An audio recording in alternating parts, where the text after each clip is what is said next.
ടെക്നോളജികൾ ഇത്രയധികം പുരോഗമിച്ചിട്ടും ഇന്നും മനസ്സുകൾക്ക് വലുപ്പം സംഭവിക്കാത്ത ഒട്ടേറെ മനുഷ്യരുണ്ട് നമ്മുടെ സമൂഹത്തിൽ. വികൃതവും വികലവുമായ ചിന്താഗതികൾ കൊണ്ട് അത്തരക്കാർ നമ്മുടെ സമൂഹത്തിൽ അന്ധവിശ്വാസങ്ങൾ കടത്തിവിട്ടുകൊണ്ടേയിരിക്കുന്നു. അത്യന്തം നാടകീയ സംഭവങ്ങളുടെ നാൾവഴികൾ പ്രണയവും പകയും മുതൽ അന്ധവിശ്വാസങ്ങൾ വരെ കെട്ടുപിടിഞ്ഞു കിടക്കുന്നു. അത്തരമൊരു സന്ദർഭങ്ങളിലേക്ക് നമുക്കൊന്ന് എത്തി നോക്കാം.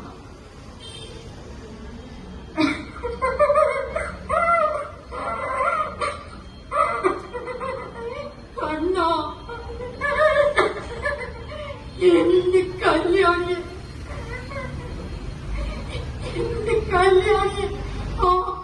നരഭോജികൾ ആ ശാപം തീരികൾ കൊന്നു കളഞ്ഞല്ലോ.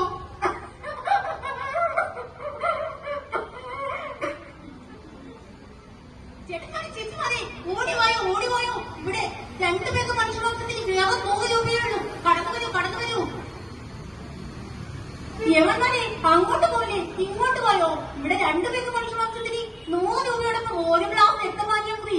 കുടുംബത്തിന്റെ ഐശ്വര്യം വർദ്ധിക്കട്ടെ, പണം അങ്ങ് കുമിഞ്ഞു കൂടട്ടെ. കേട്ടില്ലേ ഈ മനുഷ്യരെ, നിങ്ങൾ കേട്ടില്ലേ? നിങ്ങളുടെ ചുറ്റിലുമുള്ളവരെ സൂക്ഷിക്കുക, അവർ നിങ്ങളെ കൊന്നു തിന്നും.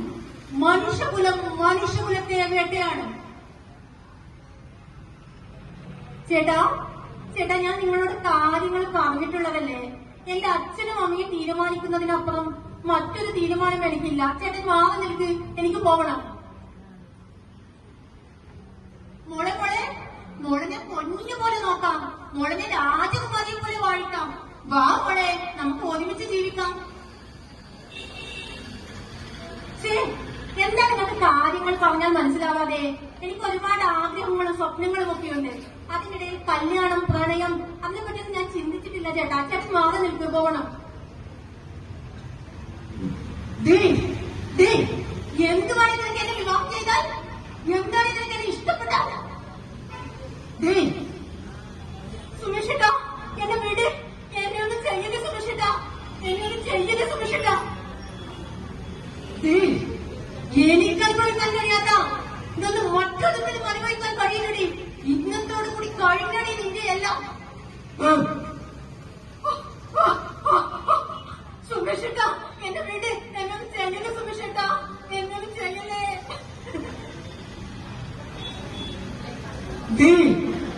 എനിക്കനുഭവിക്കാൻ കഴിയാത്ത ഈ ശരീരവും സൗന്ദര്യവും മറ്റൊരുത്തിനും അനുഭവിക്കാൻ ഞാൻ വീടില്ലടി. ഈ കത്തി ഉണിയിൽ തീരട്ടെ എല്ലാം.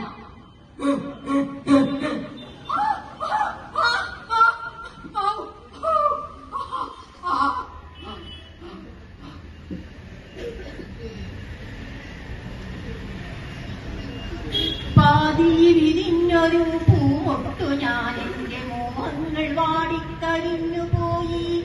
ഏതോ കരങ്ങളിൽ ഞെങ്ങിനെരിഞ്ഞെന്റെ ഓരോ തലവും പൊഴിഞ്ഞു പോയി. നമസ്കാരം, ഏവർക്കും പ്രധാന വാർത്തകളിലേക്ക് സ്വാഗതം. പത്തനംതിട്ടയിൽ 20കാരിയെ അതിദാരുണമായി കൊലപ്പെടുത്തിയത് കഴിഞ്ഞ ആഴ്ചയാണ്. പ്രണയം നിരസിച്ചതിന്റെ പേരിലായിരുന്നു അവളെ കൊന്നൊടുക്കിയത്. 2 ആഴ്ചക്കുള്ളിൽ തന്നെ കേരളം കേൾക്കുന്നത് മറ്റൊരു ദുരന്ത വാർത്ത. കൊല്ലപ്പെട്ടത് 25കാരനായ അഖിൽ. കൊന്നൊടുക്കിയത് താൻ ജീവന് തുല്യം സ്നേഹിച്ച തന്റെ പെൺസുഹൃത്തായ ഹരിപ്രിയയുടെ വിവാഹം മറ്റൊരാളുമായി ഉറപ്പിച്ചിരുന്നു. ആയതിനാൽ കഷായത്തിൽ വിഷം ചേർത്ത് കൊല്ലുകയാണ് ഉണ്ടായത്. വഞ്ചകി നിനക്കെന്തോരു കൊഞ്ചലാണ്,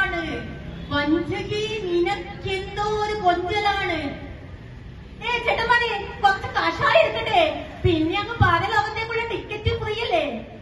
വഞ്ചകി സ്നേഹവതികളായ കാമുകിമാരിൽ നിന്ന് കഷായം ഏറ്റുവാങ്ങൂ, പിന്നെ അങ്ങ് ജീവിതം കളർഫുള്ളല്ലേ പരലോകത്ത്.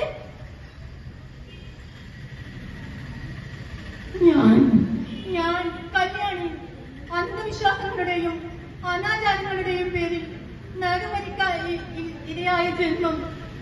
എന്നെ അവർ കൊന്നു. എന്റെ അമ്മക്ക് ആരുമില്ലാതായി. ഞാൻ അനശ്വര. അവർ എന്നെ കൊന്നൊടുക്കി. എന്റെ ആഗ്രഹങ്ങളും സ്വപ്നങ്ങളുമെല്ലാം ഒരു കത്തിമണിയിൽ തീർന്നു.